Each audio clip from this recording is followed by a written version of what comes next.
नमस्कार, आप देख रहे हैं के न्यूज। मैं हूं आपके साथ सूरी चौहान। रुझानों के बाद अब बैठकों का दौर और प्रेस कॉन्फ्रेंस का दौर शुरू हो गया है और टीएमसी प्रमुख ममता बनर्जी प्रेस कॉन्फ्रेंस कर रही हैं। क्या कुछ कह रही हैं, सुनिए जरा। জেতার পরেও ইলেকশন কমিশন চেষ্টা করছে যাতে বিজেপিকে আরো যদি কিছু সিটে বাড়ানো যায়, এটা তাদের কাছে কাম্য নয়। উইথ রেসপেক্ট আমি রিকোয়েস্ট করব তাদের, don't behave like this. You have to continue a long time and please respect the verdict of the people. দুই হচ্ছে, আমি মনে করি যে আজকে জুডিশিয়ারি তার স্বাধীনতা ফিরে পাক, স্বাধীনতা মতো কাজ করুক, मीडिया तार स्वाधीनता मतो काज करुक। नाउ मैं यही वो कहने चाहती हूँ, मैं अखिलेश को कंग्रेचुलेट किया है, बहुत बढ़िया किया है। आने वाला चुनाव में वही अखिलेश यूपी में जीतेगा। बिहार में जो रिजल्ट दिखाया है अभी तक वो सच नहीं है। तेजस्वी यादव का साथ मेरे को बात हुआ, उन्होंने कहा दीदी अभी बहुत बाकी है काउंटिंग, ये झूठा बोलता है।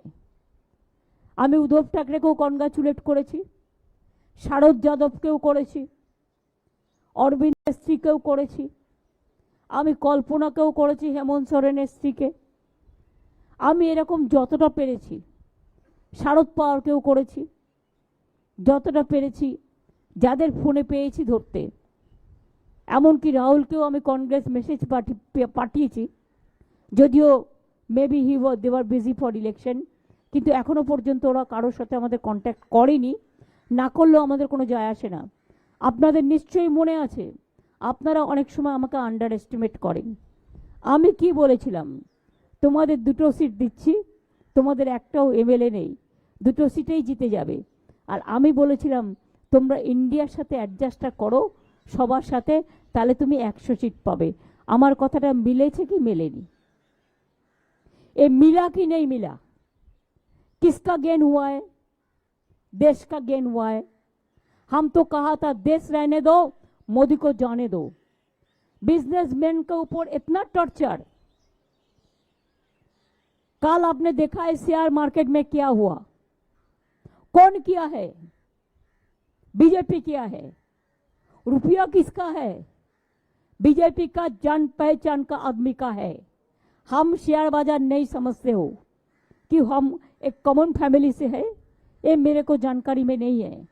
लेकिन आज इतना जब्ती करने का बाद भी, इतना एट्रोसिटीज करने का बाद भी, इतना रुपया खर्चा करने का बाद भी मोदी जी का इतना अहंकार, इतना अमित शाह का अहंकार, इतना बीजेपी का अहंकार, इतना चीफ मिनिस्टर को लेके हर जगह में जैसे वो डाटा सबको थ्रेट किया।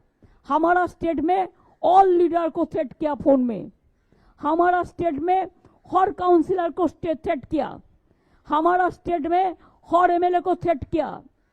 किसी का पास तो रुपया भी भेजा, वो तो हमारा जानकारी में है। 2-3 सीट में वो हम इंक्वायरी करके लेंगे। लेकिन बात ये बड़ा है, इतना जब्ती करने का बाद भी इंडिया जीता है और मोदी हारा है। अब देखिए, जो अयोध्या लेके ऐसा कांड किया है, अयोध्या में हारा है। मोदी जी का सीट में क्या है? पोस्टल बैलेट में भी हारा था, मैंने जो सुना। पहले तो 5 लाख वोट में जीता था, अभी क्या हुआ? इतना अहंकार किसी के लिए ठीक नहीं है, हमारा लिए भी ठीक नहीं है। हम तो आज इतना आशीर्वाद जनता को मिला है कि हमारा सिर हम नीचू करने चाहते हैं। हम जनता को कहने चाहती हूँ रविंद्रनाथ टैगोर का भाषा में कि हमार माथा নত করে দাও হে তোমার চরণ দুলার তলে, সকল অহংকার হে আমার ডুবাও চোখের জলে। আমাদের কোনো কৃতিত্ব নেই, সবটাই মানুষের কৃতিত্ব। আমি মানুষের চোখের ভাষা বুঝি। 2.5 মাস 3 মাস ধরে কোনো ইলেকশন চলতে পারে না। যদি 3 মাস ধরে ইলেকশন চলে, বছরে একবার পঞ্চায়েত, একবার মিউনিসিপ্যালিটি, একবার লোকসভা, একবার विधानसभा, একবার बाई इलेक्शन, तो डेवलपमेंट का काम नहीं होता है। तो इसी के लिए जो कानून मोदी जी ने किया है 147 एमपी को एक्सपेल करके वो कानून अभी कामयाब नहीं होगा, इसी के लिए कि 2/3 मेजोरिटी तो नहीं मिला। 2/3 मेजोरिटी नहीं होने से कॉन्स्टिट्यूशन अमेंडमेंट नहीं होता। आप लोगों को पता है ना? पता है तो ना, पता नहीं है।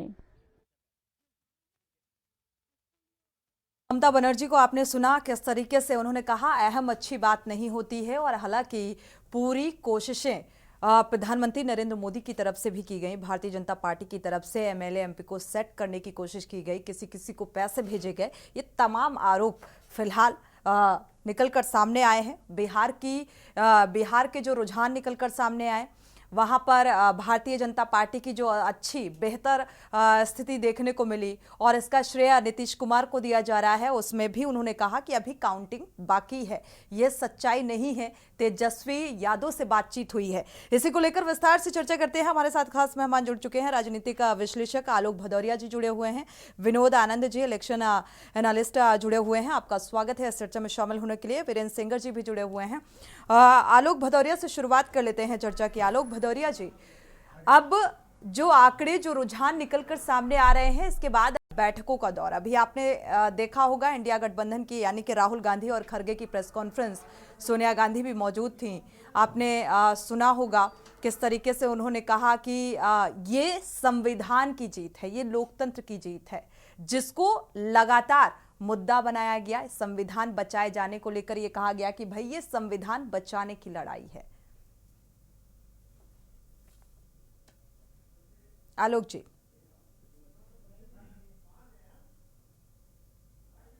आपने जो नैरेटिव बनाया है, जिस तरीके से विषय प्रवेश कराया है, ये बिल्कुल सही है। ये संविधान की जीत है। और इसमें मैं कुछ मुद्दों को और जोड़ना चाहूंगा कि जो जनता जिससे रूबरू हो रही थी, जनता जिससे त्रस्त थी, उन मुद्दों को एक केंद्र बिंदु में रखा गया है, जिनमें से बेरोजगारी है, जिनमें से महंगाई है, ये प्रमुख से, और अर्थव्यवस्था की के शेप रिकवरी की बात है कि जिसमें अमीर का और अमीर होना और गरीब का और गरीब होना, क्योंकि ये एक बहुत बड़ा मुद्दा है। एक इससे पहले चर्चा होती थी कि लाभार्थी हमने बना दिया, यानी हमने 80 करोड़ लाभार्थी बना दिया, इसमें से अगर आधे ने भी अगर हमको वोट दे दिया तो 40 करोड़ का वोट आया, और सबसे बड़ी पार्टी, यानी एक जीत का जो एक फॉर्मूला बनाया जा रहा था, लोगों को अपने दिखाया जा रहा था कि हम कितने दयालु हैं, उस दयालुता को नकार दिया जनता ने।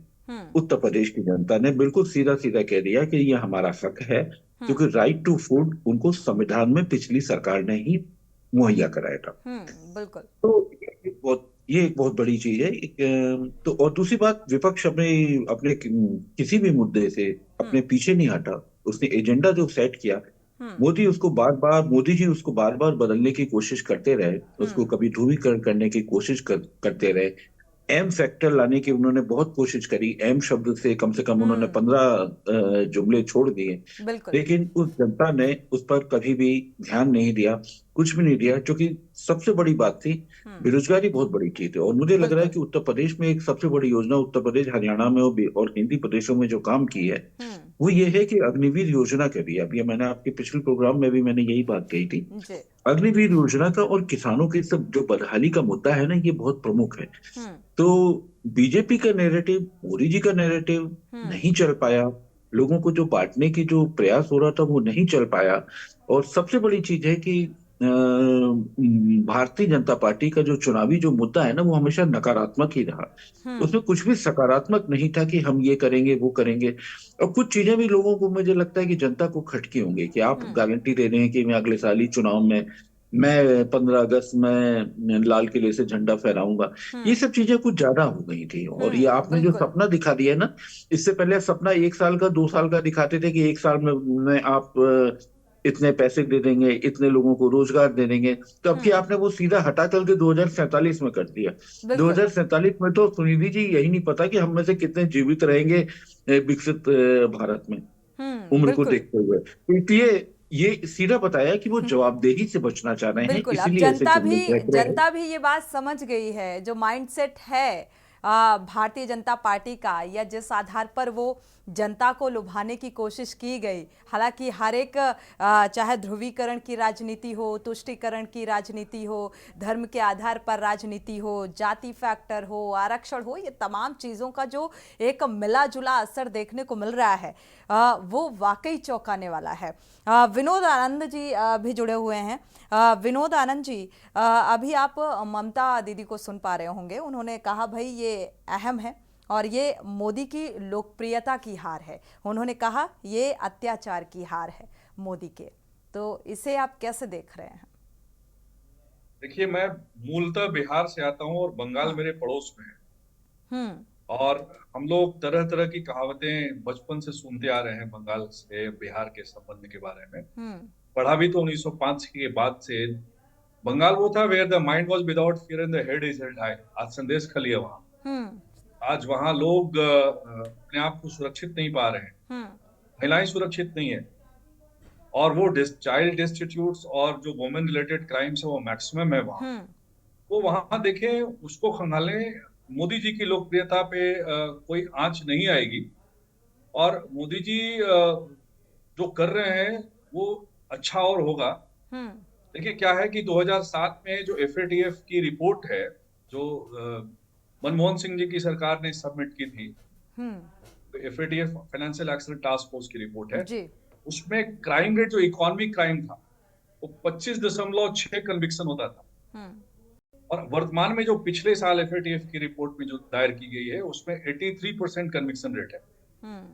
तो ये जनता को बरगलाने वाली बात है। संविधान किस तरफ पहले बचा था और हम लोग जिस तरीके से अपना जीवन यापन बचपन से किए बिहार के क्षेत्र में, और जो एक डर था, एक जो टेरर था, जो एक नक्सलिज्म थी, और जो जिस तरह की समस्याएं थी, उससे बहुत बाहर, बहुत आगे निकले हैं। आज हम 85 करोड़ लोगों को फ्री में अनाज दे रहे हैं। आज हमारे पास एक डिजिटल राशन कार्ड है। उसको समझिए इन चीजों को। पूरी दुनिया ने उपनिवेशवाद लाने की जो प्लानिंग की थी कोविड में, उस लड़ाई से आगे निकल चुके हैं। और धारा 370 तो एक अपने आप में सभी लोग जानते हैं कि कितना बड़ा उसका प्रभाव पड़ा है। इन उपलब्धियों को आप नकार नहीं सकते। भारत की जनता उसको देख रही है और इसलिए 291 सीटें आपके स्क्रीन पे अभी रिफ्लेक्ट हो रहा है। आलोक जी काफी लंबी आयु जिएंगे। मैं उम्मीद करता हूं कि वो 2050 तक जिएंगे और अमृत काल पूरा भोगेंगे। और जब 2047 में हम विश्व की बड़ी अर्थव्यवस्था की तरफ बढ़ेंगे, जैसा बढ़ रहे हैं, तो आलोक जी उसका दोनों हाथों से स्वागत करेंगे। आप ये मान लीजिए कि जितनी $1 ट्रिलियन इकोनॉमी हमारे यहाँ ऐड हुई है और जो सोशल एंड सॉलिडारिटी इकोनॉमी जो हमारी बनी है अभी, वो पहले कभी नहीं थी। जो असमानता गिनी कोएफिशिएंट जो अभी रिड्यूस हुई है, बिल्कुल, लेकिन शेयर बाजार का आज भी जो देखने को मिला, जो अपडेट सामने आया, ममता दीदी ने उसका भी जिक्र कर दिया। विनोद जी, के आंकड़ों को तो मानेंगे तो कहां से 6.4% इकोनॉमी ग्रो हुई है। जनवरी में रिपोर्ट है, विश्व की सबसे बढ़ने वाली बड़ी इकोनॉमी हमें, जो बड़ी तेजी से बढ़ रही है। ये सारी उपलब्धियां जिसको जनता देख रही है और उसने उस पर मोहर लगाई है, तभी हम लगभग 300 सीटों के आसपास ये देख रहे हैं इंडिया की सरकार वहां पहुंची है। बाकी क्या है कि कुछ रिटोरिक्स होते हैं राजनीति में, ऊपर नीचे होता है, और वो कोई नई चीज नहीं है। ये बहुत थोड़े समय तक लोग खुश हो लें, लेकिन 2029 में फिर दो हाथ होगा, फिर देखा जाएगा, फिर जन समर्थन कैसे होता है। और बाकी और राजनीतिक तो एक पर्व है, अगले वर्ष बिहार में भी चुनाव है, कई चीजें होगी। तो हमारा देश जो एक प्रजातांत्रिक देश है और जो राजनीतिक पर्व है, उसमें जनता हर साल जवाब देती है सरकार को, उस पर मोहर लगाती है। तो मैं इसको एक बड़ी जीत मान रहा हूं कि 10 साल के बाद भी लगभग 300 सीटें आ रही है और कांग्रेस सब मिलकर के, पूरी दुनिया, पूरी कायनात मिलने के बाद भी हरा नहीं सकी। तो ये अपने आप में बहुत बड़ी बात है। और संविधान पूर्णतः सुरक्षित है और रहेगा। अच्छी बात है। हालांकि संदेश खाली का आपने जिक्र किया, तो संदेश खाली के लिहाज पर भी इसको भी लेकर लगातार भारतीय जनता पार्टी की तरफ से भरपूर कोशिशें की गई, एक माहौल बनाने की भी कोशिश की गई। लेकिन फिलहाल अगर बंगाल का जिक्र करें तो वहां पर ये फैक्टर काम नहीं किया। हमारे साथ वीरेंद्र सिंगर जी भी जुड़े हुए हैं। वीरेंद्र सिंगर जी, जो रुझान आंकड़े आप स्क्रीन पर देख पा रहे हैं, या ये आंकड़े क्या सवाल कर रहे हैं? करना था 400 पार, अब एनडीए को 300 का इंतजार।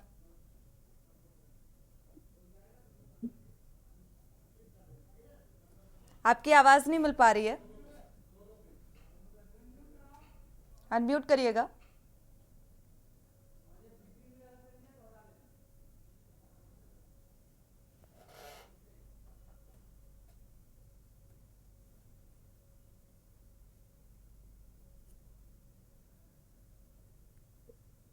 वीरेंद्र सिंगर जी अनम्यूट कर लीजिए, इसके बाद अपनी बात को रखिए।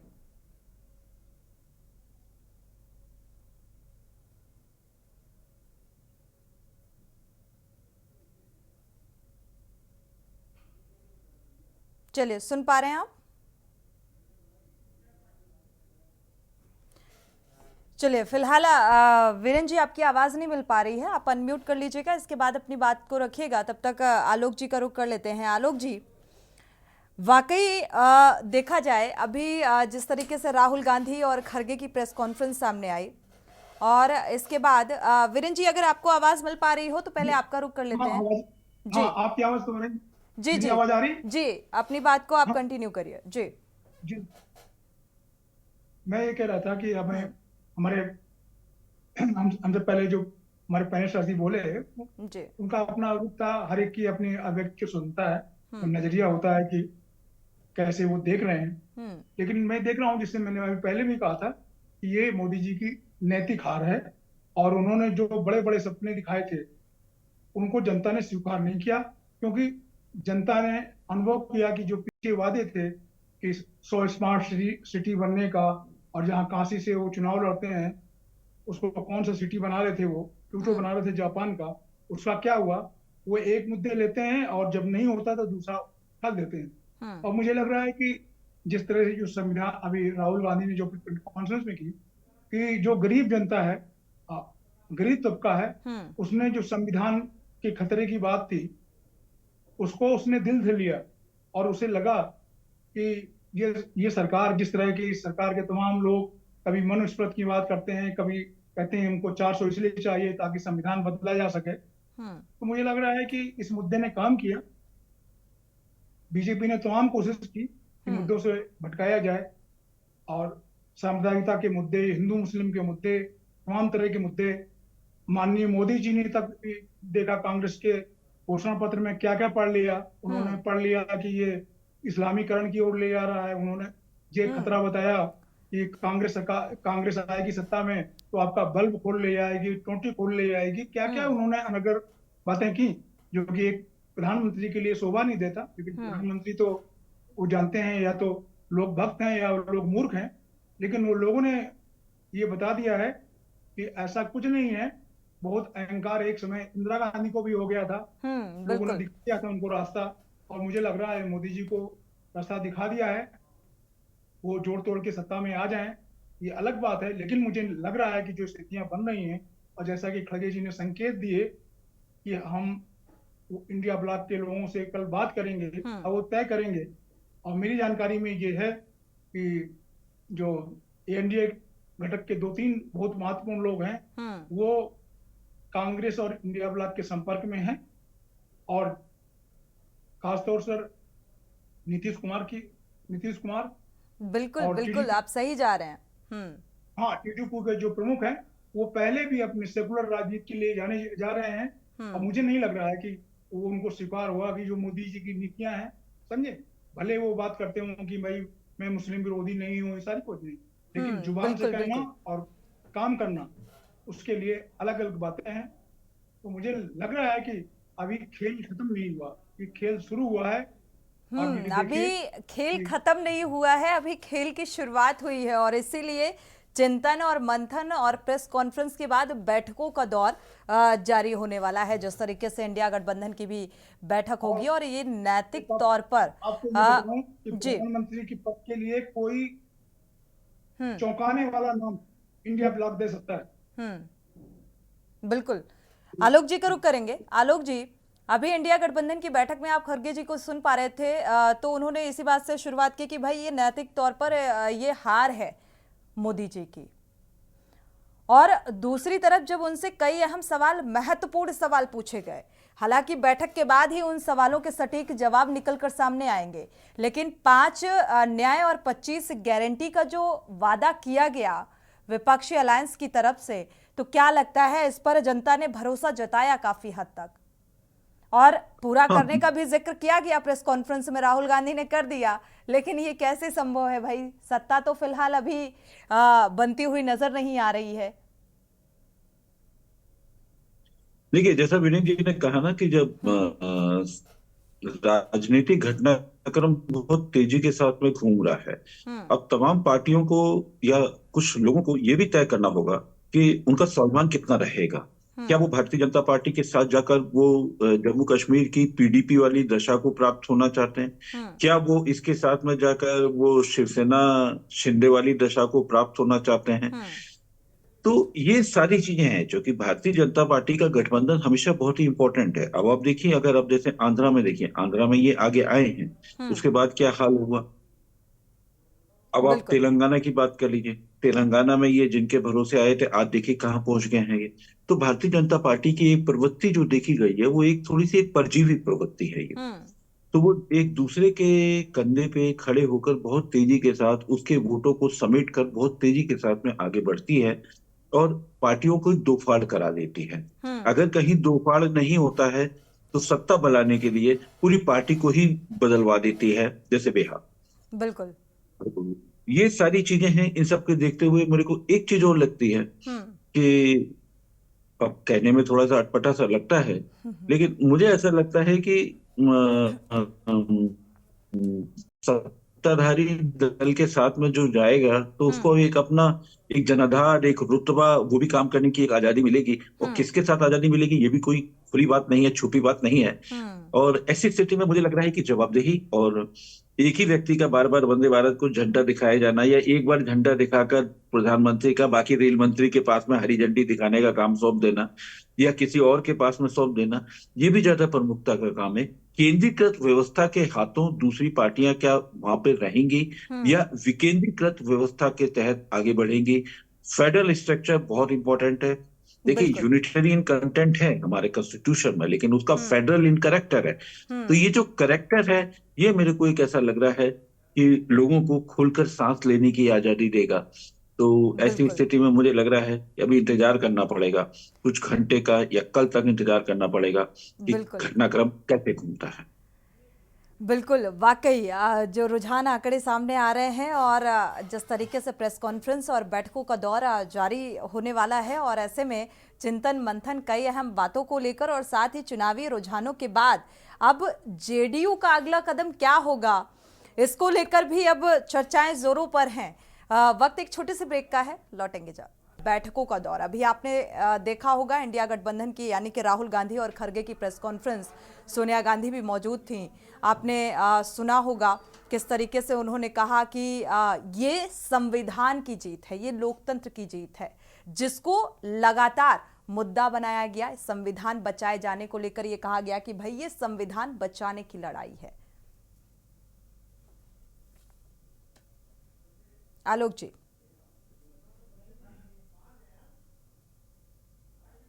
आपने जो नैरेटिव बनाया है, जिस तरीके से विषय प्रवेश कराया है, ये बिल्कुल सही है। ये संविधान की जीत है। और इसमें मैं कुछ मुद्दों को और जोड़ना चाहूंगा कि जो जनता जिससे रूबरू हो रही थी, जनता जिससे त्रस्त थी, उन मुद्दों को एक केंद्र बिंदु में रखा गया है, जिनमें से बेरोजगारी है, जिनमें से महंगाई है, ये प्रमुख से। और अर्थव्यवस्था की के शेप रिकवरी की बात है कि जिसमें अमीर का और अमीर होना और गरीब का और गरीब होना, क्योंकि ये एक बहुत बड़ा मुद्दा है। एक इससे पहले चर्चा होती थी कि लाभार्थी हमने बना दिया, यानी हमने 80 करोड़ लाभार्थी बना दिया, इसमें से अगर आधे ने भी अगर हमको वोट दे दिया तो 40 करोड़ का वोट आया और सबसे बड़ी पार्टी, यानी एक जीत का जो एक फॉर्मूला बनाया जा रहा था, लोगों को अपने दिखाया जा रहा था कि हम कितने दयालु हैं, उस दयालुता को नकार दिया जनता ने। उत्तर प्रदेश की जनता ने बिल्कुल सीधा सीधा कह दिया कि ये हमारा हक है, क्योंकि राइट टू फूड उनको संविधान में पिछली सरकार ने ही मुहैया कराया था। बिल्कुल। तो ये एक बहुत बड़ी चीज है। तो और दूसरी बात, विपक्ष अपने किसी भी मुद्दे से अपने पीछे नहीं हटा। उसने एजेंडा जो सेट किया, मोदी जी उसको बार बार बदलने की कोशिश करते रहे, उसको कभी ध्रुवीकरण करने की कोशिश करते रहे। एम फैक्टर लाने की उन्होंने बहुत कोशिश करी, एम शब्द से कम उन्होंने 15 जुमले छोड़ दिए, लेकिन उस जनता ने उस पर कभी भी ध्यान नहीं दिया। कुछ भी नहीं दिया, जो कि सबसे बड़ी बात थी। बेरोजगारी बहुत बड़ी चीज है, और मुझे लग रहा है बिल्कुल। कि उत्तर प्रदेश में एक सबसे बड़ी योजना उत्तर प्रदेश, हरियाणा में और हिंदी प्रदेशों में जो काम की है, वो ये है कि अग्निवीर योजना के भी, अभी मैंने आपके पिछले प्रोग्राम में भी मैंने यही बात कही थी। जी। अग्निवीर योजना का और किसानों की सब जो बदहाली का मुद्दा है ना, ये बहुत प्रमुख है। तो बीजेपी का नैरेटिव, मोदी जी का नैरेटिव नहीं चल पाया। लोगों को जो बांटने की जो प्रयास हो रहा था वो नहीं चल पाया। और सबसे बड़ी चीज है कि भारतीय जनता पार्टी का जो चुनावी जो मुद्दा है ना, वो हमेशा नकारात्मक ही रहा। उसमें कुछ भी सकारात्मक नहीं था कि हम ये करेंगे वो करेंगे। और कुछ चीजें भी लोगों को, मुझे लगता है कि जनता को खटकी होंगी कि आप गारंटी दे रहे हैं कि मैं अगले साल ही चुनाव में मैं 15 अगस्त में लाल किले से झंडा फहराऊंगा। ये सब चीजें कुछ ज्यादा हो गई थी। और ये आपने जो बिल्कुल। सपना दिखा दिया है ना, इससे पहले सपना 1 साल का 2 साल का दिखाते थे कि 1 साल में आप इतने पैसे दे देंगे, इतने लोगों को रोजगार दे देंगे। तो अब की आपने वो सीधा हटा चल के 2047 में कर दिया। बिल्कुल। 2047 में तो सुनिधि जी यही नहीं पता कि हम में से कितने जीवित रहेंगे विकसित भारत में, उम्र को बिल्कुल। देखते हुए। तो ये सीधा बताया कि वो जवाबदेही से बचना चाह रहे हैं, बिल्कुल। अब इसीलिए ऐसे जुमले फेंक रहे हैं। जनता भी ये बात समझ गई है, जो माइंडसेट है भारतीय जनता पार्टी का, या जिस आधार पर वो जनता को लुभाने की कोशिश की गई। हालांकि हर एक चाहे ध्रुवीकरण की राजनीति हो, तुष्टीकरण की राजनीति हो, धर्म के आधार पर राजनीति हो, जाति फैक्टर हो, आरक्षण हो, ये तमाम चीज़ों का जो एक मिला जुला असर देखने को मिल रहा है, वो वाकई चौंकाने वाला है। विनोद आनंद जी भी जुड़े हुए हैं। विनोद आनंद जी, अभी आप ममता दीदी को सुन पा रहे होंगे। उन्होंने कहा भाई ये अहम है और ये मोदी की लोकप्रियता की हार है। उन्होंने कहा ये अत्याचार की हार है मोदी के। तो इसे आप कैसे देख रहे हैं? देखिए, मैं मूलतः बिहार से आता हूं और बंगाल मेरे पड़ोस में है।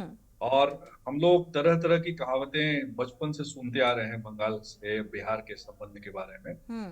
पढ़ा भी तो 1905 के बाद से। बंगाल वो था where the mind was without fear and the head is held high. आज संदेश खली है वहां।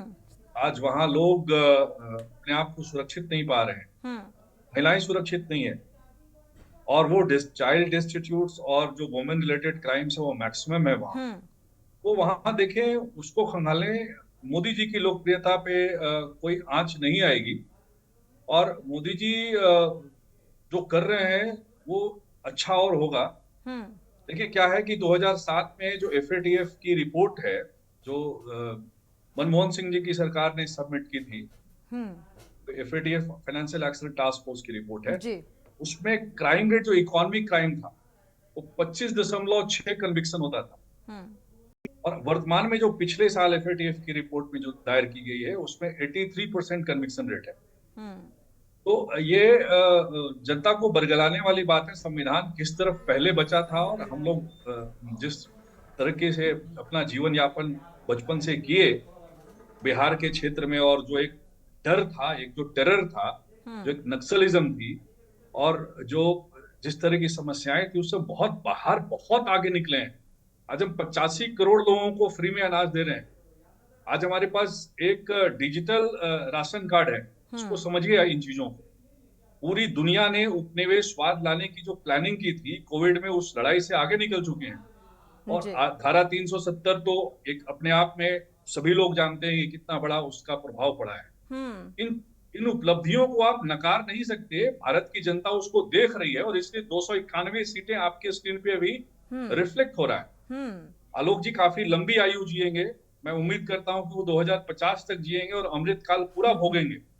और जब 2047 में हम विश्व की बड़ी अर्थव्यवस्था की तरफ बढ़ेंगे, जैसा बढ़ रहे हैं, तो आलोक जी उसका दोनों हाथों से स्वागत करेंगे। आप ये मान लीजिए कि जितनी $1 ट्रिलियन इकोनॉमी हमारे यहाँ ऐड हुई है, और जो सोशल एंड सॉलिडारिटी इकोनॉमी जो हमारी बनी है अभी, वो पहले कभी नहीं थी। जो असमानता गिनी कोएफिशिएंट जो अभी रिड्यूस हुई है, बिल्कुल। तो लेकिन हाँ, शेयर बाजार का आज भी जो देखने को मिला, जो अपडेट अभी सामने लोग आया, के ममता हमारे दीदी ने आंकड़ों को उसका नहीं भी माने, जिक्र कर दिया। विनोद यूएन जी, के आंकड़ों को तो मानेंगे। तो कहां से 6.4% इकोनॉमी ग्रो हुई है। जनवरी में रिपोर्ट है, विश्व की सबसे बढ़ने वाली बड़ी इकोनॉमी में, जो बड़ी तेजी से बढ़ रही है। ये सारी उपलब्धियां जिसको जनता देख रही है, और उसने उस पर मोहर लगाई है, तभी हम लगभग 300 सीटों के आसपास ये देख रहे हैं इंडिया की सरकार वहां पहुंची है। बाकी क्या है कि कुछ रिटोरिक्स होते हैं राजनीति में, ऊपर नीचे होता है, और वो कोई नई चीज नहीं है। ये बहुत थोड़े समय तक लोग खुश हो लें, लेकिन 2029 में फिर दो दो हाथ होगा, फिर देखा जाएगा, फिर जन समर्थन कैसे होता है और बाकी। और राजनीतिक तो एक पर्व है, अगले वर्ष बिहार में भी चुनाव है, कई चीजें होगी। तो हमारा देश जो एक प्रजातांत्रिक देश है और जो राजनीतिक पर्व है, उसमें जनता हर साल जवाब देती है सरकार को, उस पर मोहर लगाती है। तो मैं इसको बिल्कुल। एक बड़ी जीत मान रहा हूं कि 10 साल के बाद भी लगभग 300 सीटें आ रही है, और कांग्रेस सब मिलकर के, पूरी दुनिया, पूरी कायनात मिलने के बाद भी हरा नहीं सकी। तो ये अपने आप में बहुत बड़ी बात है, और संविधान पूर्णतः सुरक्षित है, था, चलिए, है और रहेगा। हाँ, पहले अच्छी जब हम बात लोग है। बच्चे थे, हालांकि संदेश खाली का ये आपने जिक्र संविधान किया, कितना सुरक्षित था। तो संदेश खाली के लिहाज पर भी इसको भी लेकर लगातार भारतीय जनता पार्टी की तरफ से भरपूर कोशिशें की गई, एक माहौल बनाने की भी कोशिश की गई, लेकिन फिलहाल अगर बंगाल का जिक्र करें तो वहां पर ये फैक्टर काम नहीं किया। हमारे साथ वीरेंद्र सिंगर जी भी जुड़े हुए हैं। वीरेंद्र सिंगर जी, जो रुझान आंकड़े आप स्क्रीन पर देख पा रहे हैं, या ये आंकड़े क्या सवाल कर रहे हैं? करना था 400 पार, अब एनडीए को 300 का इंतजार।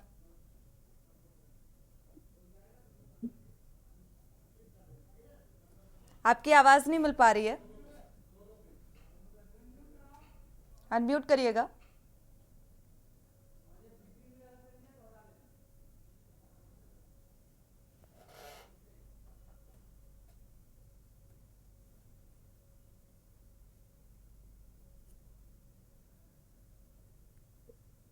वीरेंद्र सिंगर जी, अनम्यूट कर लीजिए, इसके बाद अपनी बात को रखिए।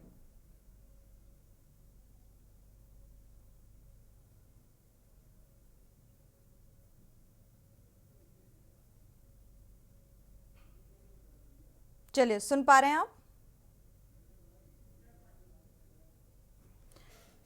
चलिए, फिलहाल वीरेंद्र जी, आपकी आवाज नहीं मिल पा रही है, आप अनम्यूट कर लीजिएगा, इसके बाद अपनी बात को रखिएगा। तब तक आलोक जी का रुख कर लेते हैं। आलोक जी, वाकई देखा जाए अभी जिस तरीके से राहुल गांधी और खड़गे की प्रेस कॉन्फ्रेंस सामने आई, और इसके बाद वीरेंद्र जी, अगर आपको आवाज मिल पा रही हो तो पहले आपका रुख कर लेते हैं।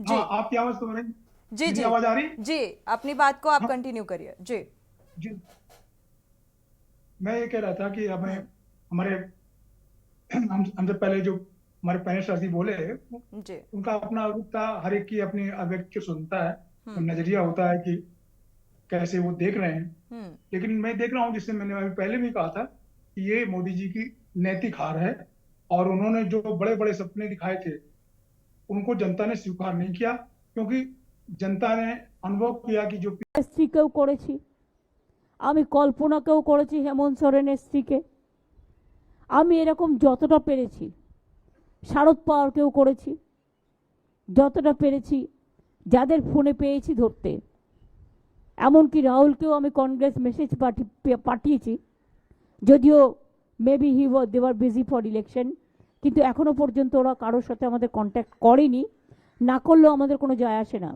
আপনাদের নিশ্চয়ই মনে আছে, আপনারা অনেক সময় আমাকে আন্ডার এস্টিমেট করেন। আমি কি বলেছিলাম, তোমাদের 2টো সিট দিচ্ছি, তোমাদের একটাও এমএলএ নেই, 2টো সিটেই জিতে যাবে। আর আমি বলেছিলাম তোমরা ইন্ডিয়ার সাথে অ্যাডজাস্টটা করো সবার সাথে, তাহলে তুমি 100 সিট পাবে। আমার কথাটা মিলেছে কি মেলেনি? ये मिला कि नहीं मिला? किसका गेन हुआ है? देश का गेन हुआ है। हम तो कहा था देश रहने दो, मोदी को जाने दो। बिजनेसमैन के ऊपर इतना टॉर्चर, कल आपने देखा है शेयर मार्केट में क्या हुआ। कौन किया है? बीजेपी किया है। रुपया किसका है? बीजेपी का, जान पहचान का आदमी का है। हम शेयर बाजार नहीं समझते हो कि हम एक कॉमन फैमिली से है, ये मेरे को जानकारी में नहीं है। लेकिन आज इतना जब्ती करने का बाद भी, इतना एट्रोसिटीज करने का बाद भी, इतना रुपया खर्चा करने का बाद भी, मोदी जी का इतना अहंकार, इतना अमित शाह का अहंकार, इतना बीजेपी का अहंकार, इतना चीफ मिनिस्टर को लेके हर जगह में जैसे वो डाटा सबको थ्रेट किया। हमारा स्टेट में ऑल लीडर को थ्रेट किया फोन में, हमारा स्टेट में हर काउंसिलर को थ्रेट किया, हमारा स्टेट में हर एमएलए को थ्रेट किया, किसी का 500 रुपया भी भेजा। वो तो हमारा जानकारी में है, 2-3 सीट में वो हम इंक्वायरी करके लेंगे। लेकिन बात ये बड़ा है, इतना जब्ती करने का बाद भी इंडिया जीता है और मोदी हारा है। अब देखिए, जो अयोध्या लेके ऐसा कांड किया है, अयोध्या में हारा है। मोदी जी का सीट में क्या है, पोस्टल बैलेट में भी हारा था, मैंने जो सुना। पहले तो 5 लाख वोट में जीता था, अभी क्या हुआ? इतना अहंबाद किसी के लिए ठीक नहीं है, हमारा लिए भी ठीक नहीं है। हम तो आज इतना आशीर्वाद जनता को मिला है कि हमारा सिर हम नीचू करने चाहते हैं। हम जनता को कहने चाहती हूँ रविंद्रनाथ टैगोर का भाषा में कि हमार माथा নত করে দাও হে তোমার চরণ দুলার তলে, সকল অহংকার হে আমার ডুবাও চোখের জলে। আমাদের কোনো কৃতিত্ব নেই, সবটাই মানুষের কৃতিত্ব। আমি মানুষের চোখের ভাষা বুঝি। 2.5 মাস 3 মাস ধরে কোনো ইলেকশন চলতে পারে না। যদি 3 মাস ধরে ইলেকশন চলে, বছরে একবার পঞ্চায়েত, একবার মিউনিসিপ্যালিটি, একবার লোকসভা, একবার विधानसभा, একবার बाई इलेक्शन, तो डेवलपमेंट का काम नहीं होता है। तो इसी के लिए जो कानून मोदी जी ने किया है, 147 एमपी को एक्सपेल करके, वो कानून अभी कामयाब नहीं होगा। इसी के लिए कि 2/3 मेजोरिटी तो नहीं मिला। 2/3 मेजोरिटी नहीं होने से कॉन्स्टिट्यूशन अमेंडमेंट नहीं होता। आप लोगों को पता है ना? पता है तो न पता नहीं है। ममता बनर्जी को आपने सुना किस तरीके से उन्होंने कहा अहम अच्छी बात नहीं होती है, और हालांकि पूरी कोशिशें प्रधानमंत्री नरेंद्र मोदी की तरफ से भी की गई, भारतीय जनता पार्टी की तरफ से एमएलए एमपी को सेट करने की कोशिश की गई, किसी को पैसे भेजे गए, ये तमाम आरोप फिलहाल निकलकर सामने आए हैं। बिहार के जो रुझान निकलकर सामने आए, वहां पर भारतीय जनता पार्टी की जो अच्छी बेहतर स्थिति देखने को मिली, और इसका श्रेय नीतीश कुमार को दिया जा रहा है। उसमें भी उन्होंने कहा कि अभी काउंटिंग बाकी है, ये सच्चाई नहीं है। तेजस्वी यादव से बातचीत हुई है। इसी को लेकर विस्तार से चर्चा करते हैं। हमारे साथ खास मेहमान जुड़ चुके हैं, राजनीतिक विश्लेषक आलोक भदौरिया जी जुड़े हुए हैं, विनोद आनंद जी इलेक्शन एनालिस्ट जुड़े हुए हैं। आपका स्वागत है इस चर्चा में शामिल होने के लिए। वीरेंद्र सिंगर जी भी जुड़े हुए हैं।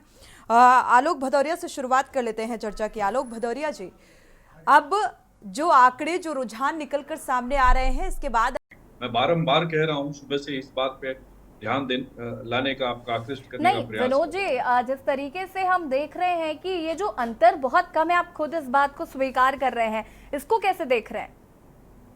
देखिए, अंतर, ये तीसरी बार बातचीत हो रही है। ये तीसरी सरकार है, तीसरा टर्म है।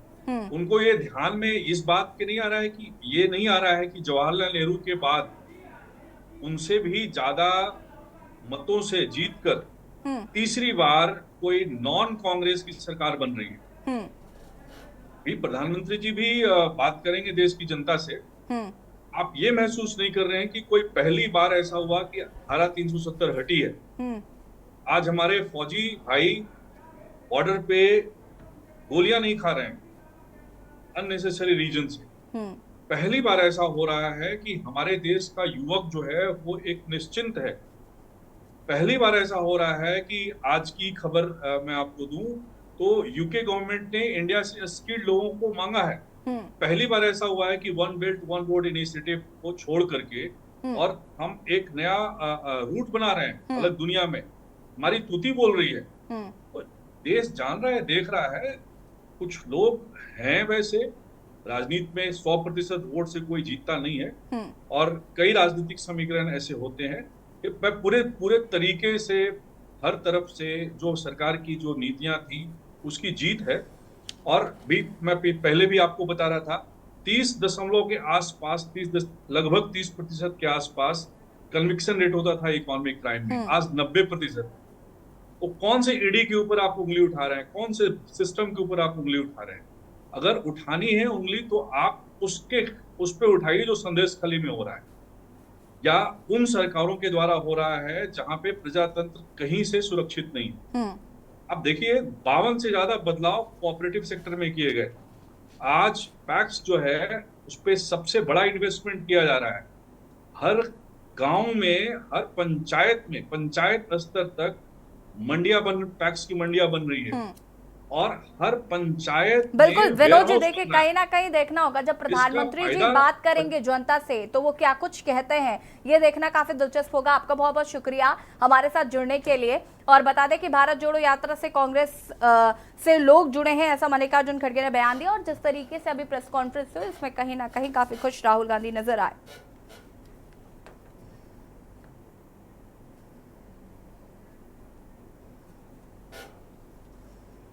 और बता दें आपको कि एमपी में 29 की 29 सीटें बीजेपी के पाले में गई हैं। उसके बाद मोहन यादव जो कि मुख्यमंत्री है, क्या कुछ कह रहे हैं सुन लेते हैं। वाकई ये कमाल का चुनाव है। मध्य प्रदेश के अंदर राजगढ़ पिछली बार थोड़ी कम रह गई थी, वैसा झाबुआ तो कांतिलाल जी बाकी रह गए। पिछली बार 1 लाख के अंदर में से जीते थे, 1 लाख के आसपास जीते थे। अब की बार झाबुआ 2 लाख से पार। झाबुआ जिसके बारे में कहा जाता था कि ये बिल्कुल हमारी माइनस की सीट है, ट्राइबल की सीट है, हम इसके कारण जीत रहे हैं, उसके कारण जीत रहे हैं, ऐसे फग्गन सिंह जी के बारे में बात निकलती मंडला की। लेकिन मंडला की ये जो सीटों का आकलन अगर देखे तो जो हमने पिछली बार से जो चुनाव हुआ उस चुनाव में इंदौर 5,47,000 थी, इस बार 11 लाख से है। विदिशा पिछली बार 5 लाख से थी, इस बार 8,21,000 से है। इसी प्रकार से खजुराहो 4,92,000 थी। विष्णु जी अपने रिकॉर्ड तोड़ रहे हैं भाई साहब, देखो। इसी प्रकार से जबलपुर 4,54,000 थी, इस बार 48,000, 4,86,000 जीते। इसी प्रकार से मंदसौर 3,76,000 थी, अब की बार 4,82,000 से।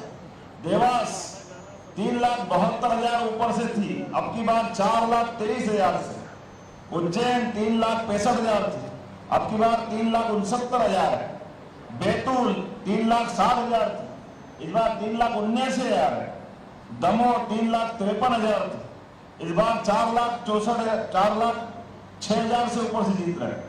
टीकमगढ़ 3,48,000 के आसपास थे, इस बार 4 लाख से ज्यादा जीत रहे हैं। सागर 3 लाख से ऊपर थे, इस बार 4,58,000 से ऊपर जीत रहे हैं। भिंड लगातार कौन सी चीज ज्यादा, अपने गुना भी देखो। मंडला 97,000 से पिछली बार जीते, अब की बार 1 लाख से ऊपर। रतलाम की मैं बता ही चुका हूं।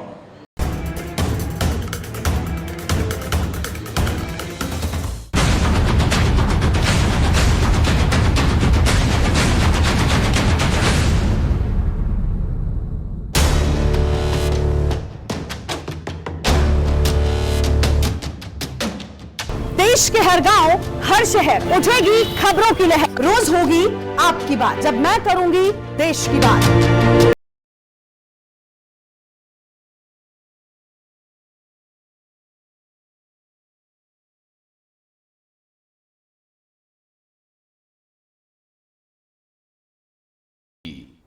नमस्कार, मैं हूं आपके साथ यशु शुक्ला और बात कर रहे हैं जनादेश 2024 और लगातार आपको हर एक अपडेट से रूबरू करा रहे हैं। और आपको बता दें कि अभी थोड़ी देर पहले प्रेस वार्ता की गई। राहुल गांधी ने प्रेस वार्ता में बड़ी बातें कही। उन्होंने कहा कि हमारी लड़ाई संविधान बचाने की थी, संस्थाओं पर कब्जा कर लिया गया था। हमारी लड़ाई संस्थाओं को बचाने की थी, एजेंसियों के जरिए डराया धमकाया गया। मोदी और अमित शाह ने धमकाया,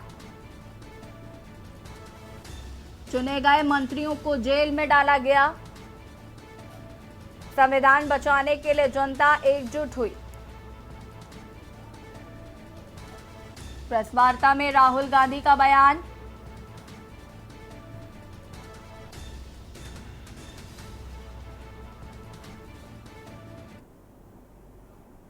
और बीजेपी नेता अपराजिता संगीता क्या कुछ कह रही सुन लेते हैं। मेरे विरोधी रहे, जो मेरे निंदक रहे, उनके लिए भी काम बहुत मुस्तैदी के साथ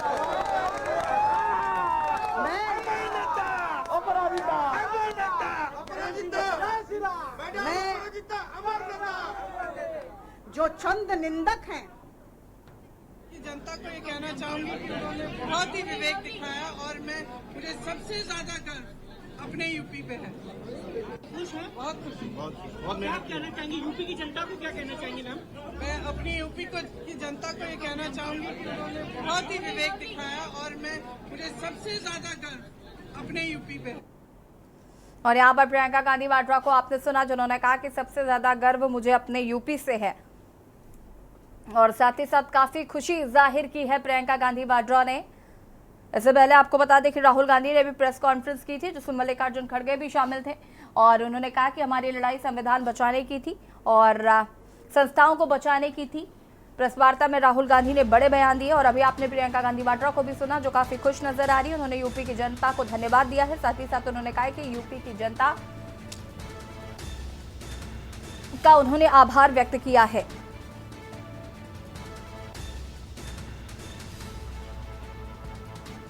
एजेंसियों के जरिए डराया धमकाया गया।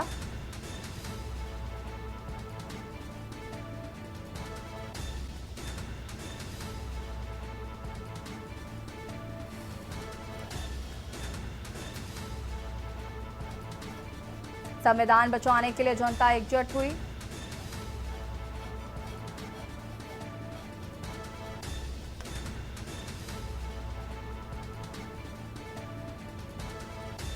और हमारे साथ विनोद आनंद जी जुड़े हुए, जो कि इलेक्शन एनालिस्ट हैं। बहुत बहुत स्वागत है विनोद जी आपका एक बार फिर से। जिस तरीके से ये प्रेस कॉन्फ्रेंस हुई, जिसमें कहा गया कि हमारी लड़ाई संविधान बचाने की थी और संस्थाओं को बचाने की थी, उसके बाद जैसे अभी प्रियंका गांधी वाड्रा का भी बयान आया, वो काफी खुश नजर आई। यूपी की जनता को वो अपना कह रही हैं, अपना कहते हुए नजर आई। कैसे देख रहे हैं इसको? देखिए, कहाँ 70 साल तक यूपी की जनता कहाँ थी, पहले कहाँ थी? 2014 के पहले यूपी की जनता का इन्होंने कौन सा भला किया? वो यूपी की जनता जानती है और सीट के जो विनिंग मार्जिन है वो काफी कम है। आप अगर एनालिसिस करेंगे तो कई सीटों पे तो 10,000 से कम वोटों से जीते हैं और अभी भी उत्तर प्रदेश में अच्छी खासी जीत हुई है बीजेपी की, जबकि ये तीसरी बार चुनाव लड़ रहे हैं। और आने वाले समय में ये दूध का दूध और पानी का पानी हो जाएगा कि जनता किसके तरफ है, जनता क्या चाहती है, जनता क्या कर रही है। वो खुश हो लें कुछ समय तक और अच्छी बात है, राजनीति में ऊपर नीचे चीजें होती रहती है। सिर्फ और सिर्फ उत्तर प्रदेश में कुछ सीटें कम होने से ऐसा नहीं होता है कि सरकार के नीतियों के ऊपर कोई गलत मोहर लगे। वादे थे कि 100 स्मार्ट सिटी बनने का, और जहां काशी से वो चुनाव लड़ते हैं उसको कौन सा सिटी बना रहे थे, वो क्योटो बना रहे थे जापान का। उसका क्या हुआ? वो एक मुद्दे लेते हैं और जब नहीं होता तो दूसरा हल देते हैं। और मुझे लग रहा है कि जिस तरह से जो संविधान अभी राहुल गांधी ने जो कॉन्फ्रेंस में की कि जो गरीब जनता है, गरीब तबका है, उसने जो संविधान के खतरे की बात थी उसको उसने दिल से लिया और उसे लगा कि ये सरकार, जिस तरह की सरकार के तमाम लोग कभी मनुस्मृति की बात करते हैं, कभी कहते हैं हमको 400 इसलिए चाहिए ताकि संविधान बदला जा सके। तो मुझे लग रहा है कि इस मुद्दे ने काम किया। बीजेपी ने तमाम कोशिश की कि मुद्दों से भटकाया जाए और सांप्रदायिकता के मुद्दे, हिंदू मुस्लिम के मुद्दे, तमाम तरह के मुद्दे। माननीय मोदी जी ने तक देखा कांग्रेस के घोषणा पत्र में क्या क्या पढ़ लिया। उन्होंने पढ़ लिया कि ये इस्लामीकरण की ओर ले जा रहा है। उन्होंने ये खतरा बताया कि कांग्रेस आएगी सत्ता में तो आपका बल्ब खोल ले जाएगी, टोंटी खोल ले जाएगी। क्या क्या उन्होंने अनगर बातें की, जो कि एक प्रधानमंत्री के लिए शोभा नहीं देता, क्योंकि प्रधानमंत्री तो वो जानते हैं या तो लोग भक्त हैं या लोग मूर्ख हैं। लेकिन वो लोगों ने ये बता दिया है कि ऐसा कुछ नहीं है। बहुत अहंकार एक समय इंदिरा गांधी को भी हो गया था, लोगों ने दिखा दिया था उनको रास्ता, और मुझे लग रहा है मोदी जी को रास्ता दिखा दिया है। वो जोड़ तोड़ के सत्ता में आ जाएं, ये अलग बात है। लेकिन मुझे लग रहा है कि जो स्थितियां बन रही हैं, और जैसा कि खड़गे जी ने संकेत दिए कि हम इंडिया ब्लॉक के लोगों से कल बात करेंगे और वो तय करेंगे। और मेरी जानकारी में ये है कि जो एनडीए घटक के 2-3 बहुत महत्वपूर्ण लोग हैं, वो कांग्रेस और इंडिया ब्लॉक के संपर्क में हैं, और खासतौर से नीतीश कुमार बिल्कुल और बिल्कुल, आप सही जा रहे हैं। हाँ, टीडीपी के जो प्रमुख हैं, वो पहले भी अपने सेकुलर राजनीति के लिए जा रहे हैं, और मुझे नहीं लग रहा है कि वो उनको स्वीकार हुआ कि जो मोदी जी की नीतियां हैं, समझे, भले वो बात करते हों कि भाई मैं मुस्लिम विरोधी नहीं हूँ, ये सारी कुछ नहीं, लेकिन जुबान से बिल्कुल कहना बिल्कुल। और काम करना, उसके लिए अलग अलग बातें हैं। तो मुझे लग रहा है कि अभी खेल खत्म नहीं हुआ, ये खेल शुरू हुआ है। आप ये देखिए अभी खेल कि खत्म नहीं हुआ है, अभी खेल की शुरुआत हुई है, और इसीलिए चिंतन और मंथन और प्रेस कॉन्फ्रेंस के बाद बैठकों का दौर जारी होने वाला है। जिस तरीके से इंडिया गठबंधन की भी बैठक होगी, और ये नैतिक तौर पर आपको मैं बताऊं कि जी। प्रधानमंत्री की पद के लिए कोई चौंकाने वाला नाम इंडिया ब्लॉक दे सकता है। बिल्कुल।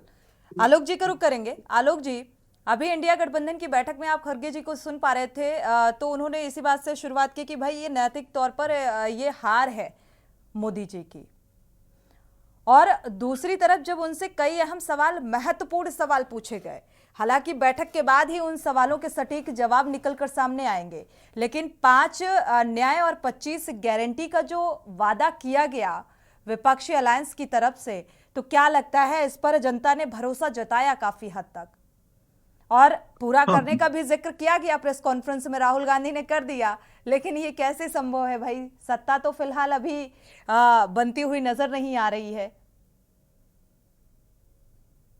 देखिए, जैसा विनीत जी ने कहा ना कि जब राजनीतिक घटनाक्रम बहुत तेजी के साथ में घूम रहा है, अब तमाम पार्टियों को या कुछ लोगों को ये भी तय करना होगा कि उनका स्वाभिमान कितना रहेगा। क्या वो भारतीय जनता पार्टी के साथ जाकर वो जम्मू कश्मीर की पीडीपी वाली दशा को प्राप्त होना चाहते हैं? क्या वो इसके साथ में जाकर वो शिवसेना शिंदे वाली दशा को प्राप्त होना चाहते हैं? तो ये सारी चीजें हैं जो कि भारतीय जनता पार्टी का गठबंधन हमेशा बहुत ही इंपॉर्टेंट है। अब आप देखिए, अगर आप जैसे आंध्रा में देखिए, आंध्रा में ये आगे आए हैं, उसके बाद क्या हाल हुआ। अब आप बिल्कुल। तेलंगाना की बात कर लीजिए, तेलंगाना में ये जिनके भरोसे आए थे, आज देखिए कहाँ पहुंच गए हैं ये। तो भारतीय जनता पार्टी की एक प्रवृत्ति जो देखी गई है, वो एक थोड़ी सी एक परजीवी प्रवृत्ति है ये। तो वो एक दूसरे के कंधे पे खड़े होकर बहुत तेजी के साथ उसके वोटों को समेट कर बहुत तेजी के साथ में आगे बढ़ती है, और पार्टियों को दो फाड़ करा देती है। अगर कहीं दो फाड़ नहीं होता है, तो सत्ता बनाने के लिए पूरी पार्टी को ही बदलवा देती है, जैसे बिहार। बिल्कुल। ये सारी चीजें हैं, इन सब के देखते हुए मेरे को एक चीज और लगती है कि अब कहने में थोड़ा सा अटपटा सा लगता है, लेकिन मुझे ऐसा लगता है कि काउंटिंग चल रही है, मगर जो भी अल्लाह का फैसला होगा वो अवाम का फैसला है, हम उसको कबूल करते हैं। और मुझे उम्मीद है कि इंशाअल्लाह ताला ना इम्तियाज़ जलील साहब, ना वहाँ के मजलिस के तमाम हमारे एक्स कॉरपोरेटर्स, वहाँ के ज़िम्मेदारान, उनके हौसले बुलंद रहेंगे। यकीनन हमारी ऐन ख्वाहिश के मुताबिक वहाँ पर नतीजा नहीं आ रहा है।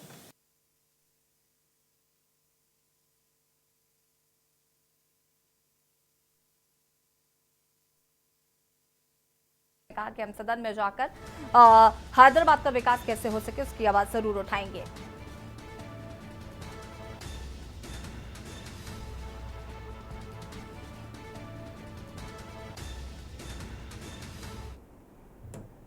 और यारों कहीं छोटे से ब्रेक के लिए जो हासिल होते हैं।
थी।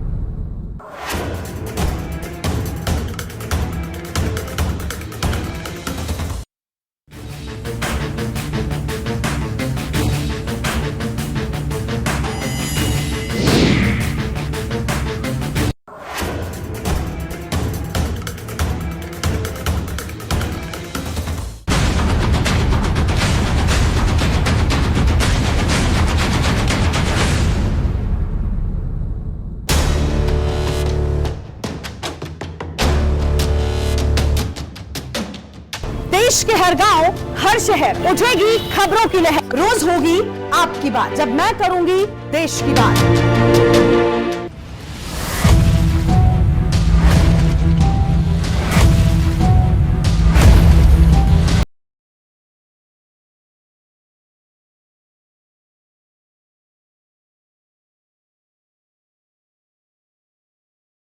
धारी दल के साथ में जो जाएगा तो उसको एक अपना एक जनाधार, एक रुतबा, वो भी काम करने की एक आजादी मिलेगी। और किसके साथ आजादी मिलेगी ये भी कोई खुली बात नहीं है, छुपी बात नहीं है।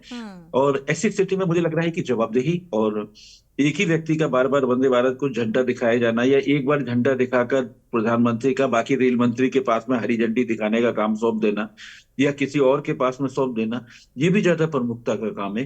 केंद्रीकृत व्यवस्था के हाथों दूसरी पार्टियां क्या वहां पे रहेंगी या विकेंद्रीकृत व्यवस्था के तहत आगे बढ़ेंगी? फेडरल स्ट्रक्चर बहुत इंपॉर्टेंट है। देखिए, यूनिटेरियन कंटेंट है हमारे कॉन्स्टिट्यूशन में, लेकिन उसका फेडरल इन करेक्टर है। तो ये जो करेक्टर है, ये मेरे को एक ऐसा लग रहा है कि लोगों को खुलकर सांस लेने की आजादी देगा। तो ऐसी स्थिति में मुझे लग रहा है कि अभी इंतजार करना पड़ेगा, कुछ घंटे का या कल तक इंतजार करना पड़ेगा कि घटनाक्रम कैसे घूमता है। बिल्कुल, वाकई जो रुझान आंकड़े सामने आ रहे हैं और जिस तरीके से प्रेस कॉन्फ्रेंस और बैठकों का दौर जारी होने वाला है, और ऐसे में चिंतन मंथन कई अहम बातों को लेकर, और साथ ही चुनावी रुझानों के बाद अब जेडीयू का अगला कदम क्या होगा, इसको लेकर भी अब चर्चाएं जोरों पर हैं। वक्त एक छोटे से ब्रेक का है, लौटेंगे जब।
देश के हर गांव, हर शहर उठेगी खबरों की लहर। रोज होगी आपकी बात, जब मैं करूंगी देश की बात।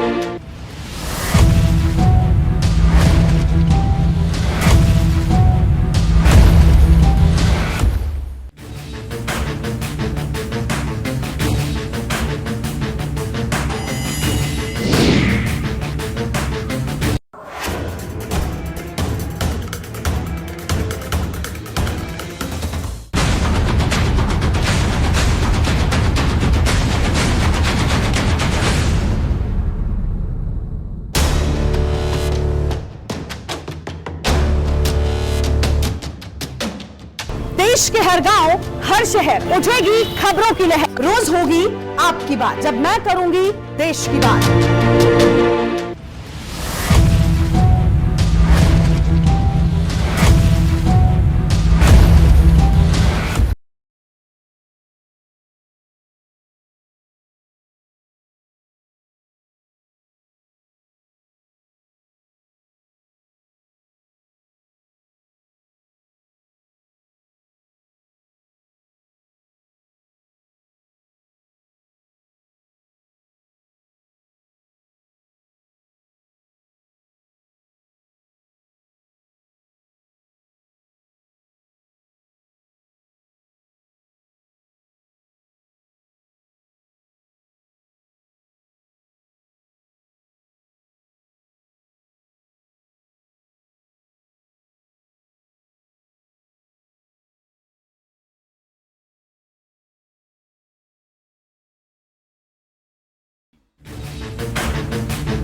सीट हारे थे 37,000 से, लेकिन अब की बार हिसाब चुकता करा 1 लाख से ज्यादा। तो ये जो भाजपा की जो जीत है, और ये केवल यहाँ का रिकॉर्ड नहीं, इसी प्रकार से देश का रिकॉर्ड भी देखो, तो देश का रिकॉर्ड कैसा बना है वो भी हमारे सामने है। इस देश के अंदर गैर कांग्रेसी सरकार पहली बार यशस्वी प्रधानमंत्री के नेतृत्व में 300 के आसपास पहुंच रही है। ये सबसे बड़ा अपना उदाहरण है। गैर कांग्रेसी प्रधानमंत्री पहली बार पूर्ण बहुमत से हमारे यशस्वी नरेंद्र मोदी 2014 में बने, फिर 300 पार, और तीसरी बार भी 300 पार। लेकिन एक और रिकॉर्ड बना, ऐसे एकमात्र प्रधानमंत्री है जो पूरे दुनिया में 2 बार मुख्यमंत्री और 3 बार प्रधानमंत्री बन रहे हैं। ऐसा भी कोई रिकॉर्ड नहीं। और जिस प्रकार से हमारा सबका संकल्प है, 2 बार इनसे ज्यादा इनका रिकॉर्ड रहा कांग्रेस के प्रधानमंत्रियों का। एक रहा 17.5 साल सम्माननीय स्वर्गीय प्रधानमंत्री जवाहरलाल नेहरू का, और उसके बाद दूसरा रिकॉर्ड रहा 15 साल 365 दिन का या 364 दिन का इंदिरा गांधी जी का। 2029 में वो ये रिकॉर्ड भी तोड़ेंगे हमारे यशस्वी प्रधानमंत्री, जिनके माध्यम से दुनिया में कोई इतना ज्यादा प्रधानमंत्री का कार्यकाल पूरा नहीं करेगा। मैं उम्मीद कर रहा हूँ जिस प्रकार का समय चल रहा है, हम सब वो याद रखें जो कल और परसों कांग्रेस के लोग बोल रहे थे, सारे एग्जिट पोल को गलत बता रहे थे। क्या कह रहे थे? 4 तारीख लिख लो, 4 तारीख के बाद देश में प्रधानमंत्री नरेंद्र मोदी प्रधानमंत्री नहीं रहेंगे। कितनी प्रकार के हल्के शब्दों का उपयोग कर रहे हैं।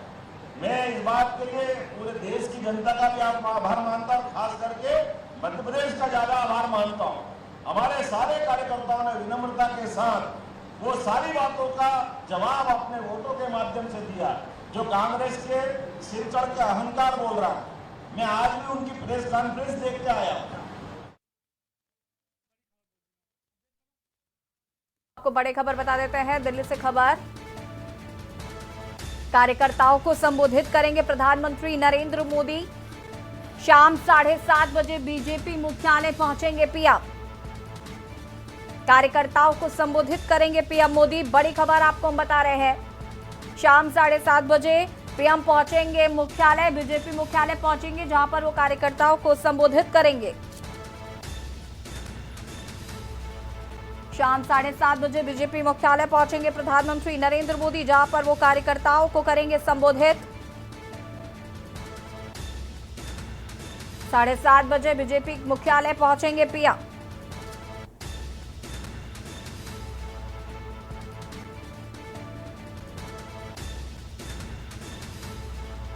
शाम 7:30 बजे बीजेपी मुख्यालय पहुंचेंगे पीएम। शाम 7:30 बजे बीजेपी मुख्यालय पहुंचकर कार्यकर्ताओं को संबोधित करेंगे प्रधानमंत्री।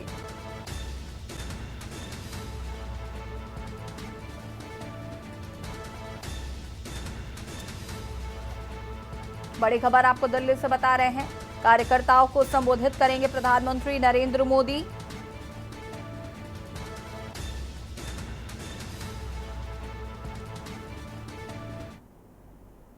और एआईएमआईएम चीफ सिद्दीन ओवैसी क्या कुछ कह रहे सुन लेते हैं। जो यहाँ के मोअज़्ज़िज़ लोग हैं, उलमाए कराम हैं, मैं उनका भी शुक्रिया अदा करता हूँ, और हर तबके के से ताल्लुक़ रखने वाले अफराद का मैं शुक्रिया अदा करता हूँ। और मैं हमारी पार्टी के तमाम मेंबर्स का, बूथ प्रेसिडेंट्स का, हमारे पूरे एमएलएस का, म्युनिसिपल कॉरपोरेटर्स का, और जिन्होंने उस कड़ी धूप में इस कैंपेन को चलाया, मैं एक एक का शुक्रिया अदा करना चाहूँगा। और हम तमाम की इज्तिमाई मेहनत और की वजह से एक तारीख़ी कामयाबी हमको हैदराबाद के पार्लिमानी हल्के से मिली है। तो मैं इंशाअल्लाह कोशिश करूँगा, जस्तजू करूँगा कि जो भरोसा मुझ पर आपने कायम किया है, पहले से ज़्यादा हम लोग मेहनत करेंगे हैदराबाद की पार्लियामेंट की के यहाँ पर डेवलपमेंट करवाने के लिए। और मैं साथ ही साथ शुक्रिया अदा करना चाहूँगा औरंगाबाद की आवाम का, और उन्होंने इम्तियाज़ जलील साहब के हक़ में अपने वोट का इस्तेमाल किया। अभी वहाँ पर नमस्कार, मैं हूं आपके साथ यश शुक्ला और बात कर रहे हैं जनादेश 2024 और लगातार आपको हर एक अपडेट से रूबरू करा रहे हैं। और आपको बता दें कि अभी थोड़ी देर पहले प्रेस वार्ता की गई। राहुल गांधी ने प्रेस वार्ता में बड़ी बातें कही। उन्होंने कहा कि हमारी लड़ाई संविधान बचाने की थी, संस्थाओं पर कब्जा कर लिया गया था। हमारी लड़ाई संस्थाओं को बचाने की थी, एजेंसियों के जरिए डराया धमकाया गया। मोदी और अमित शाह ने धमकाया, चुने गए मंत्रियों को जेल में डाला गया। संविधान बचाने के लिए जनता एकजुट हुई। प्रेस वार्ता में राहुल गांधी का बयान।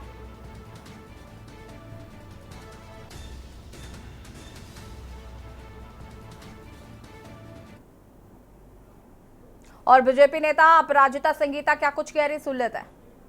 मेरे विरोधी रहे, जो मेरे निंदक रहे, उनके लिए भी काम बहुत मुस्तैदी के साथ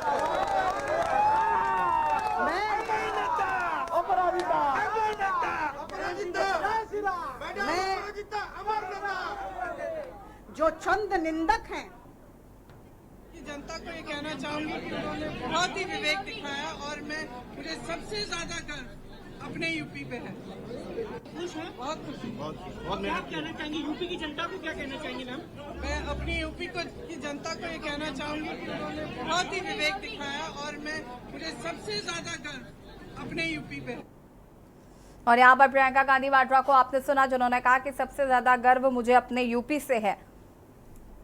और साथ ही साथ काफी खुशी जाहिर की है प्रियंका गांधी वाड्रा ने। इससे पहले आपको बता दें कि राहुल गांधी ने भी प्रेस कॉन्फ्रेंस की थी, जिसमें मल्लिकार्जुन खड़गे भी शामिल थे। और उन्होंने कहा कि हमारी लड़ाई संविधान बचाने की थी और संस्थाओं को बचाने की थी। प्रेस वार्ता में राहुल गांधी ने बड़े बयान दिए। और अभी आपने प्रियंका गांधी वाड्रा को भी सुना, जो काफी खुश नजर आ रही है। उन्होंने यूपी की जनता को धन्यवाद दिया है। साथ ही साथ उन्होंने कहा कि यूपी की जनता का उन्होंने आभार व्यक्त किया है।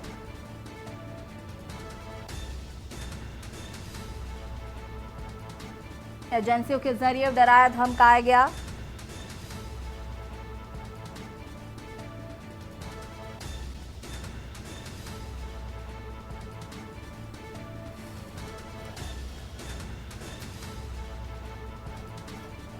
संविधान बचाने के लिए जनता एकजुट हुई।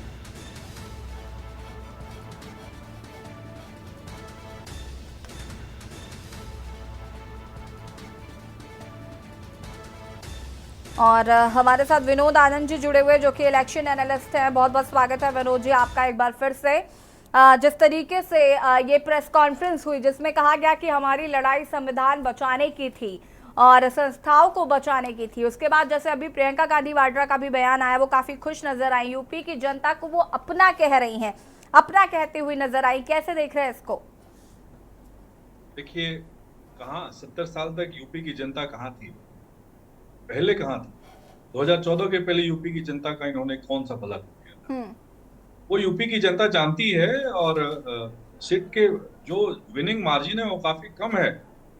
आप अगर एनालिसिस करेंगे तो कई सीटों पे तो 10,000 से कम वोटों से जीते हैं।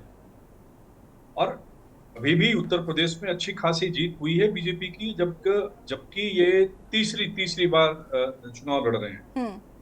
और आने वाले समय में ये दूध का दूध और पानी का पानी हो जाएगा कि जनता किसके तरफ है, जनता क्या चाहती है, जनता क्या कर रही है।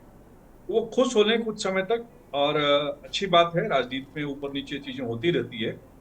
सिर्फ और सिर्फ उत्तर प्रदेश में कुछ सीटें कम होने से ऐसा नहीं होता है कि सरकार के नीतियों के ऊपर कोई गलत मोहर लगे। मैं बारंबार कह रहा हूँ, सुबह से इस बात पे ध्यान लाने का, आपका आकृष्ट करने का प्रयास। विनोद जी, जिस तरीके से हम देख रहे हैं कि ये जो अंतर बहुत कम है, आप खुद इस बात को स्वीकार कर रहे हैं, इसको कैसे देख रहे हैं? देखिए, अंतर ये तीसरी बार बातचीत हो रही है।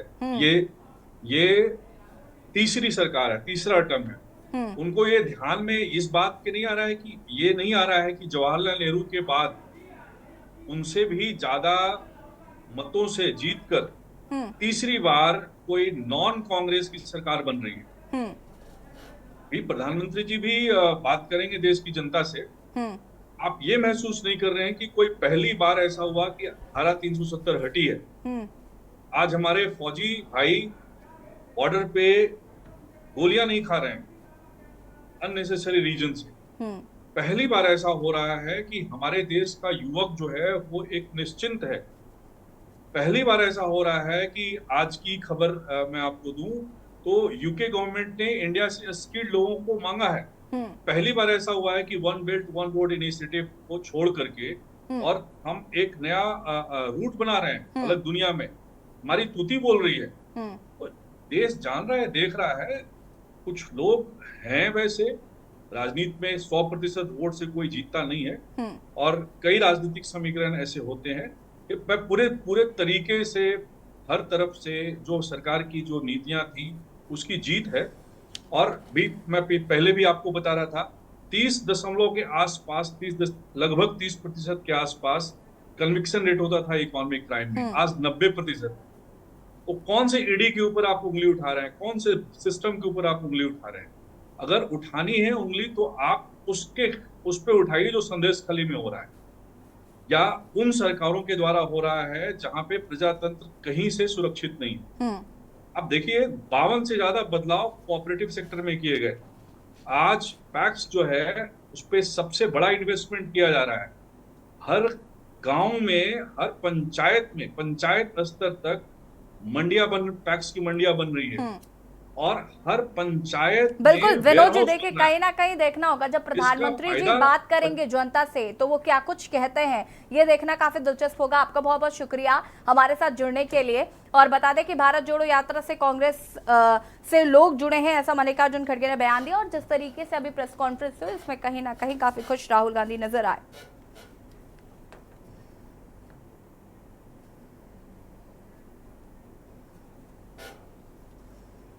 और बता दें आपको कि एमपी में 29 की 29 सीटें बीजेपी के पाले में गई हैं। उसके बाद मोहन यादव जो कि मुख्यमंत्री है, क्या कुछ कह रहे हैं सुन लेते हैं। वाकई ये कमाल का चुनाव है। मध्य प्रदेश के अंदर राजगढ़ पिछली बार थोड़ी कम रह गई थी वैसा झाबुआ, तो कांतिलाल जी बाकी रह गए। पिछली बार 1 लाख के अंदर में से जीते थे, 1 लाख के आसपास जीते थे। अब की बार झाबुआ 2 लाख से पार। झाबुआ जिसके बारे में कहा जाता था कि ये बिल्कुल हमारी माइनस की सीट है, ट्राइबल की सीट है, हम इसके कारण जीत रहे हैं, उसके कारण जीत रहे हैं, ऐसे फग्गन सिंह जी के बारे में बात निकलती मंडला की। लेकिन मंडला की ये जो सीटों का आकलन अगर देखे तो जो हमने पिछली बार से जो चुनाव हुआ उस चुनाव में इंदौर 5,47,000 थी, इस बार 11 लाख से है। विदिशा पिछली बार 5 लाख से थी, इस बार 8,21,000 से है।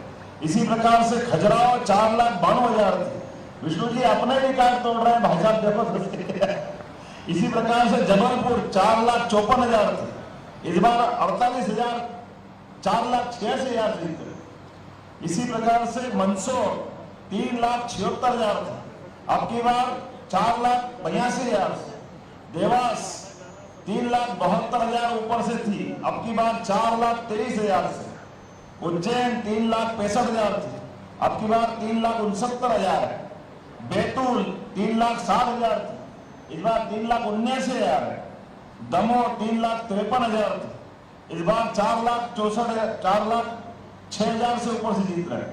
टीकमगढ़ 3,48,000 के आसपास थे, इस बार 4 लाख से ज्यादा जीत रहे हैं। सागर 3 लाख से ऊपर थे, इस बार 4,58,000 से ऊपर जीत रहे हैं।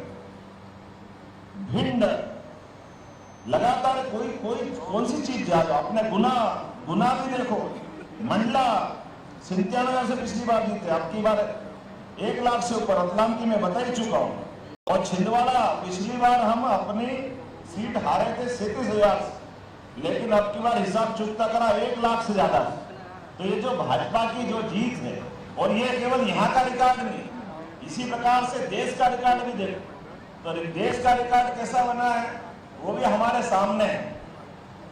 इस देश के अंदर गैर कांग्रेसी सरकार पहली बार यशस्वी प्रधानमंत्री के नेतृत्व में 300 के आसपास पहुंच रही है। ये सबसे बड़ा अपना उदाहरण है। गैर कांग्रेसी प्रधानमंत्री पहली बार पूर्ण बहुमत से हमारे यशस्वी नरेंद्र मोदी 2014 में बने। कि 300 पार, वो तीसरी बार भी 300 पार। लेकिन एक और रिकॉर्ड बना, ऐसे एकमात्र प्रधानमंत्री है जो पूरे दुनिया में 2 बार मुख्यमंत्री और 3 बार प्रधानमंत्री बन रहे हैं, ऐसा भी कोई रिकॉर्ड नहीं। और जिस प्रकार से हमारा सबका संकल्प है, 2 बार इनसे ज्यादा इनका रिकॉर्ड रहा कांग्रेस के प्रधानमंत्रियों का। एक रहा 17.5 साल सम्माननीय स्वर्गीय प्रधानमंत्री जवाहरलाल नेहरू का, और उसके बाद दूसरा रिकॉर्ड रहा 15 साल 365 दिन का या 364 दिन का इंदिरा गांधी जी का। 2029 में वो ये रिकॉर्ड भी तोड़ेंगे हमारे यशस्वी प्रधानमंत्री, जिनके माध्यम से दुनिया में कोई इतना ज्यादा प्रधानमंत्री का कार्यकाल पूरा नहीं करेगा। मैं उम्मीद कर रहा हूं, जिस प्रकार का समय चल रहा है, हम सब वो याद रखें जो कल और परसों कांग्रेस के लोग बोल रहे थे, सारे एग्जिट पोल को गलत बता रहे थे। क्या कह रहे थे? 4 तारीख लिख लो, 4 तारीख के बाद देश में प्रधानमंत्री नरेंद्र मोदी प्रधानमंत्री नहीं रहेंगे। कितनी प्रकार के हल्के शब्दों का उपयोग कर रहे हैं। मैं इस बात के लिए पूरे देश की जनता का भी आभार मानता हूं, खास करके मध्य प्रदेश का ज्यादा आभार मानता हूं। हमारे सारे कार्यकर्ताओं ने विनम्रता के साथ वो सारी बातों का जवाब अपने वोटों के माध्यम से दिया, जो कांग्रेस के सिर चढ़ के अहंकार बोल रहा है। मैं आज भी उनकी प्रेस कॉन्फ्रेंस देख के आया।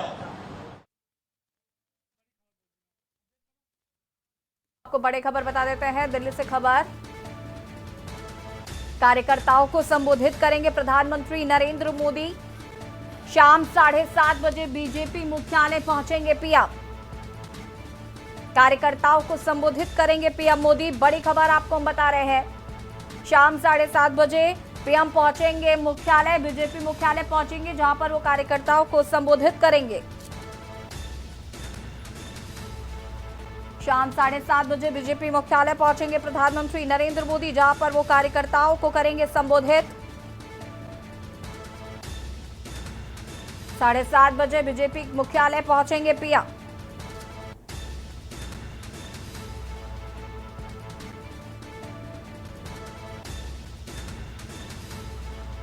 शाम 7:30 बजे बीजेपी मुख्यालय पहुंचेंगे पीएम।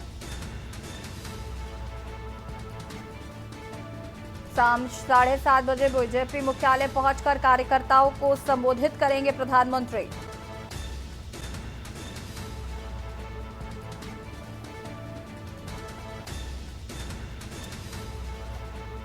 बड़ी खबर आपको दिल्ली से बता रहे हैं, कार्यकर्ताओं को संबोधित करेंगे प्रधानमंत्री नरेंद्र मोदी।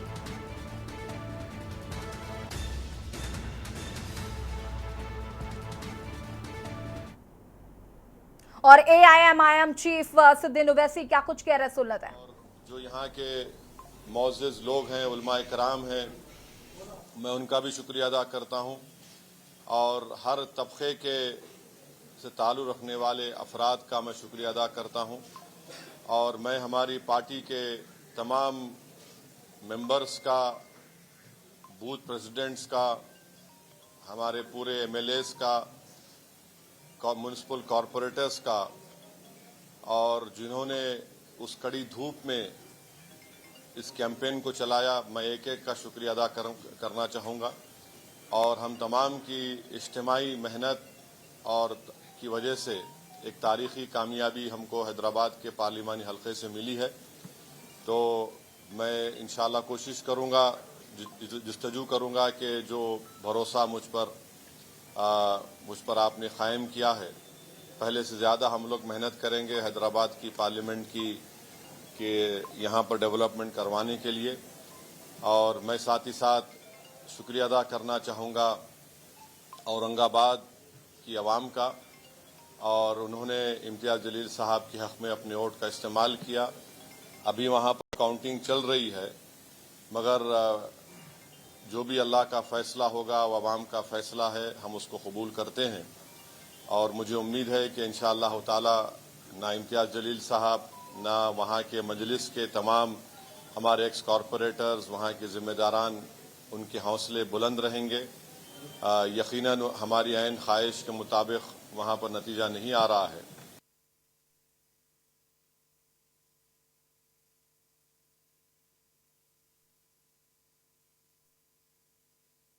कहा कि हम सदन में जाकर हैदराबाद का विकास कैसे हो सके उसकी आवाज जरूर उठाएंगे।